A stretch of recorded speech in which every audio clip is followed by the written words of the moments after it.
Alright, so GamerGal asked me to check out a video by the Exploring series on the Manna Charitable Foundation, and a lot of you agreed. It has 43 votes, and of course the emote that was chosen was Creamy Sheev. And anything requested with the emote Creamy Sheev automatically gets my attention.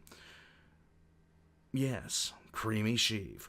In any case, we're going to get into this. What do I know about the Manna Charitable Foundation? I've heard them mentioned maybe twice, but I've never heard anything about them past that. So this is going to be another one of those things where I'm learning about something that's, for the most part, radically new to me. Now, I may have heard more about them than I'm actually remembering, but that's going to take some time to actually tell. We'll find out. Here we go. The Manna Charitable Foundation. Kabloom. The Manna Charitable Foundation. Why does it go down so low? There we Most go. paranormal organizations in the SCP universe consider themselves to be good, Yes. and that they are doing the right thing. Right. This includes the SCP Foundation, the Global Occult Coalition, the Serpent's Hand, the Church of the Broken God, and even the Sarkic cults. From an outside point of view, though, most of these groups do some pretty objectionable things from time to time, and you certainly wouldn't refer to the majority of them as charitable in any sense. The Manna Charitable Foundation, on the other hand, have a pretty simple mission statement. Utilize any means necessary to provide assistance to those in dire need. In other words, this is a group that possesses knowledge of anomalies, and even gets their hands on some, and uses them occasionally to help out those that need it. I can see this going very good. I can see this going very bad. SCP-99, the good boy back there. Well, let me move ahead. The good boy back there. I could definitely see him doing some good work with them, if they're on the up and up. This is a mostly commendable goal, in theory, but not one without complications, as we'll see. Of course. The Manna Charitable Foundation is a humanitarian, non-profit organization founded by individuals with knowledge of the paranormal. Most anomalies that exist are pretty dangerous, but as I've shown in my Beneficial SCPs video, there are some that could conceivably be utilized to assist people or save lives. The MCF seeks to help out those in need due to conflict, natural disaster, environmental decay, supernatural harm, or other events of calamitous effect on human life. Their charter claims that they do these activities in accordance with the regulations set by the United Nations Office for the Coordination of Humanitarian Affairs and abide by all lawful restrictions. That's a mouthful of a title. They will never use violence or sanction any violent interactions, and will use what they refer to as abnormal assets, as long as doing so does not cause greater harm than the absence of their use.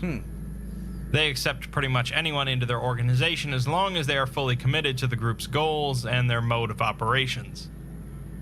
They don't have any single headquarters, as that tends to be a bad idea in the SCP universe, but rather they have 5 main offices spread across the globe, in Canada, Spain, China, Australia, and South Africa. Okay. A group known as the International Board comprises the leaders and decision makers of the MCF, consisting of the highest-ranking members of the organization, as well as representatives of some of the MCF's most important donors and experts. The MCF is not an entirely secret organization, and they actually operate in a limited capacity within the public eye as a normal charity. Most of the members of the MCF operate in secret, though, working under hundreds of different front charities in small clusters known as mission work groups. These are the groups sent out across the world to utilize anomalies to aid those in need, concealed from government and military supervision, and even obscured from other mission work groups. The MCF continues to exist due to an extensive set of mysterious donors, individuals and organizations that donate funds and anomalies to the MCF for various reasons. I wonder if Marshall Carter and Dark is involved in this. It doesn't seem very Marshall Carter and Dark of them, but I wonder if they are involved in this. The group's ultimate goal is to create a world that is rid of disease, famine, poverty, and armed conflict. Commendable. And they are prepared to use any means necessary to achieve this goal. Not really commendable. None of this is really surprising, and this is all just the info that the MCF would be glad to share with people interested. Now that is a charity I could get behind right there. And that poor doggo. So we'll have to start digging to see how their operations are going. As usual, we'll be looking at a few SCP articles for some insight, which means that these are anomalies that the SCP Foundation are interested in and have more than likely taken from the MCF to contain. There are, of course, plenty of other smaller anomalies that the MCF still holds on to, so we're just looking at some of the exceptions. Typically, in the case of contained SCPs related to the MCF, they are examples of the MCF having apparently good intentions but terrible execution. This is pretty evident with SCP-1501, a series of humanoid robots constructed of copper, iron, plastic, and animal hair, with the words Manna Charitable Foundation Official Charity Delegate embossed under their backs. That sounds like a bad sign. Each of these robots has some method of collecting funds, such as a bucket or box, and when left free, will move to areas commonly used by charity collectors, such as street corners, office buildings, and traffic lights. Here, they will begin asking for and collecting money for a variety of charities and causes, ranging from poverty to AIDS to underperforming MCF facilities to various endangered species of birds. Once funds are collected, the robots will go to transfer the money to the correct charity or fund, either by sending it through the postal system, delivering it by hand, or sending each bill individually by use of birds. What? The first two sounded rational. The last one sounded like it would catch some attention. This is all well and good, and if things stopped there, we could commend the MCF, but of course it doesn't stop there. Lovely. If someone hands off money to the same robot multiple times, it will begin to follow the person and observe any financial transactions they perform. It will follow them to their home, their work, and pretty much everywhere else for several weeks, until it has a good idea of what kind of charities the person is likely to donate to. Lovely. It will then begin to ask this person for donations for those specific charities. Creepy, but yes. Things get really bad when a 1501 entity comes across a wealthy person that is likely to donate to charities. This person will become the robot's sole focus, and it will send donation request letters to them constantly, alter their mail, and even disguise themselves as people familiar to the person. This will go on until either physically stopped or the authorities are alerted, in which case the robot will flee and become inert if captured. In an interview with a man targeted by a 1501 entity, he says that he came home one day, took off his coat, and saw his wife looking into a mirror, but her arms were completely still. When he asked her what's wrong, she turned to him, but it was clearly not his wife. Lovely. With its face too angled and glass eyes. The entity proceeded to open its mouth by more than 6 inches. Its jaw fell off, and it proceeded to ask the man over and over if he has considered the plight of the homeless. So far, around 60 of these entities have been captured, and they had been growing increasingly violent in their demands for charitable donations. Apparently, the MCF isn't happy. I would probably... Yeah, I would be wishing I had brown pants if that ever happened. No. With whoever donated these robots to them, as it makes them look pretty bad. It does. A similar case of good intentions but bad execution is SCP-1176, a mummified corpse of a human male that likely died sometime in the 10th or 11th century. Oh. Although 1176 is clinically dead, its brain still shows a constant level of electrical activity consistent with deep sleep. In place of all the normal bodily fluids inside of a human being, 1176 contains a viscous, golden-colored fluid, chemically identical to clover honey. This fluid exudes from 1176's pores, roughly 0.2 liters per hour, although this can rapidly increase if left unchecked. The substance was found to contain around 2,500 calories per 15 milliliters, with significant quantities of essential vitamins and nutrients. There are no long-term side effects from eating it, and it prevents physical sensations of hunger for 14 to 18 hours. Unfortunately, it's only edible in this way by people of blood type AB positive, and anyone else that consumes more than 0.5 milliliters of the substance will experience a severe allergic reaction a few hours later. Lovely. In 98.7% of tests with incompatible subjects, the reaction ended with death, and the symptoms were consistent with an individual receiving an incompatible blood transfusion. Yay! The Foundation tracked SCP-1176 down by tracing the source of shipments of honey that had been distributed to famine-stricken regions of Ethiopia, which had resulted in thousands of deaths. The mummy was in a sarcophagus in an MCF facility, with a spigot installed into the... Look. I'm all for, feeding people, but feeding people mummy sweat, that's kind of a line drawer for me. I'm just saying. Sarcophagus to extract the fluid. Testing was done by the SCP Foundation afterwards to see how much of the fluid the mummy could potentially produce, for some reason, reaching an upper limit of 55 liters per hour. After 10 hours, a sudden spike in brain activity was detected, and 1176 became conscious, opening its eyelids and flailing wildly. It engaged in distressed vocalizations and attempted to crawl across the test chamber. Staff personnel attempted to restrain the entity, resulting in one of its hands being severed at the wrist. Good job. Sedation attempts proved unsuccessful, Really? so they put it back in the sarcophagus and set the lid on top. The entity continued to vocalize and strike the inside of the sarcophagus for around 3 hours before returning to its previous state. This really seems like a good candidate for euthanization, as we can barely call this one beneficial. The MCF doesn't always make things worse, though, as shown with SCP-1135, an isolated village in India. The village contains over 100 houses, several places of business, and a Hindu temple, all of which are larger and built with far more technologically advanced materials than other villages in the region. They also all include running hot and cold water, electricity, and plumbing systems. The roads in the village, as well as for 2 kilometers around the village, are fully paved with asphalt concrete.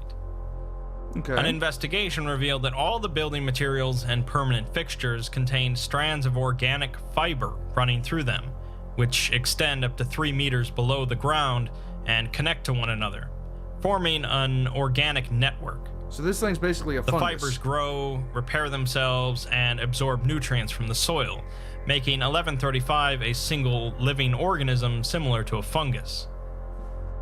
New buildings are occasionally spontaneously created by 1135, and any damaged structures or fixtures are quickly repaired, basically growing out of the ground. The rate and capacity for growth and repair of 1135 is dependent on how much sustenance it receives. It absorbs water and nutrients from the soil, but also consumes any waste left within the boundaries of the village, causing it to deteriorate and decompose rapidly, leaving behind no remains. It will not perform this process on any living organic tissue or objects being actively used in the village. Okay. And if it goes too long without being fed, it will only take down some buildings to absorb the nutrients. However, if a human or animal causes substantial or repetitive damage to 1135 buildings, it will lash out in the form of constructing elaborate traps to ward off, injure, or kill attackers. These range from pitfalls to caltrops to complicated traps that would indicate a higher intelligence. Other than this, though, 1135 was completely peaceful, and the villagers seemed to enjoy living there until the Foundation stumbled upon it. Lovely. The residents said that an organization named the Manna Charitable Foundation had orchestrated the process, referring to it as a sustainable housing development scheme. The SCP Foundation kicked everyone out, gave them amnestics, and fenced off the village, keeping it alive by dumping waste from a nearby facility into it. One of the most amusing...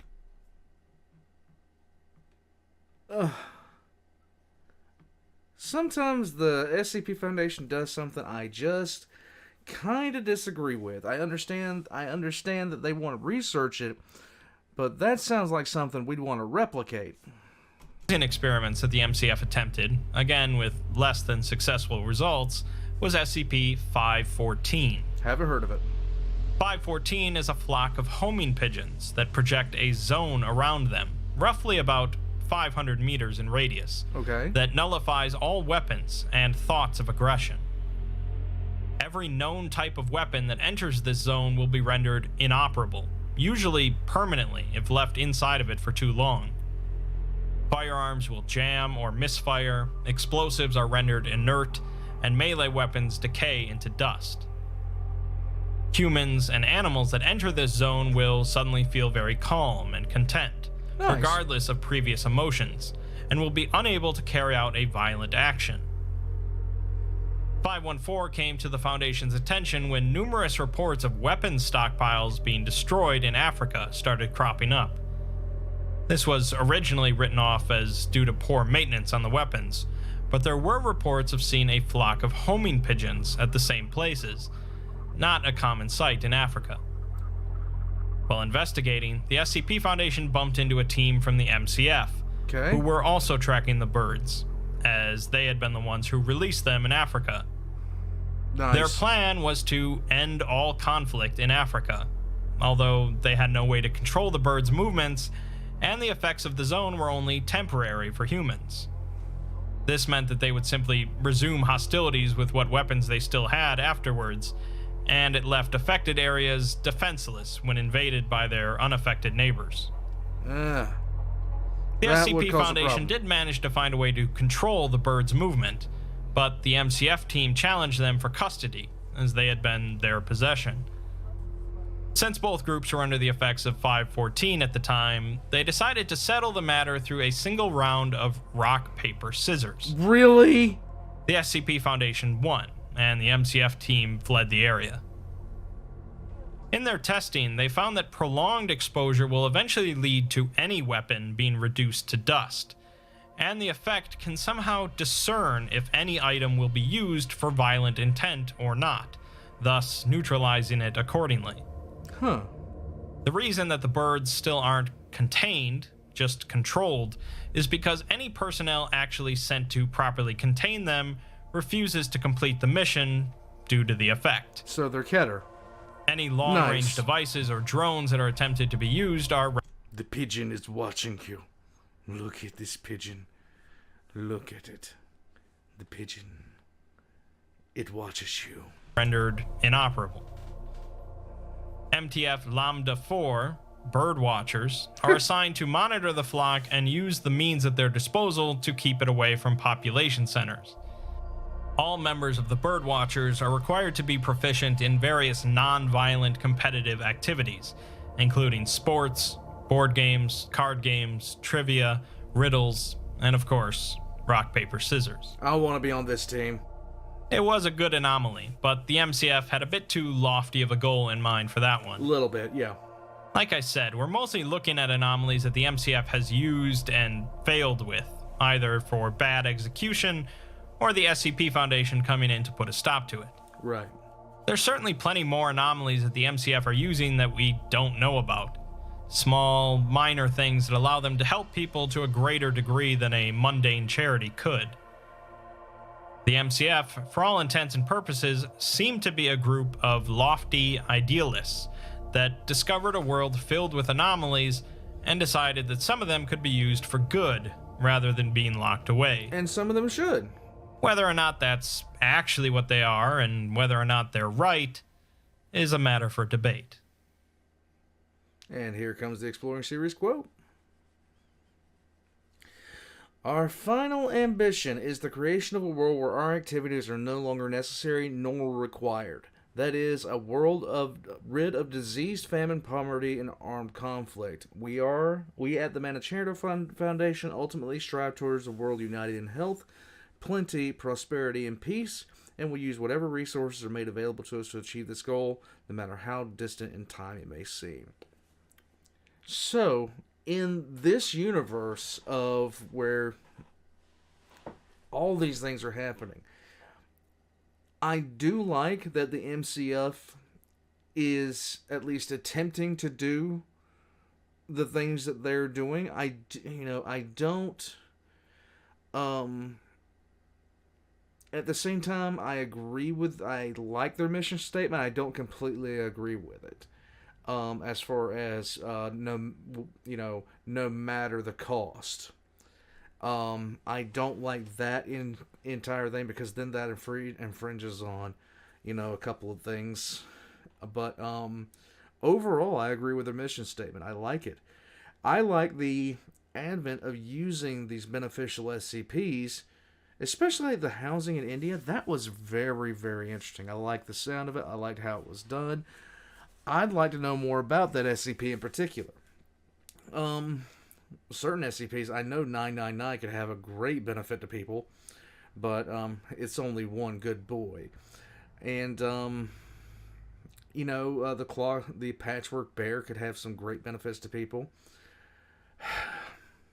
All these really, really good SCPs. And of course, the murder monster would be an excellent chef. I really, really, really want a meal cooked by the murder monster. In any case, this has been the Manna Charitable Foundation, yet another organization that I knew very little about that now I know a little bit about. Like I said, I like their mission statement. I don't agree with the by any means necessary means of approach, but I do like what they're at least attempting to do. It just sounds like they need somebody standing, it sounds like in this instance they need somebody with the with discipline, basically standing over their shoulder, helping them make decisions.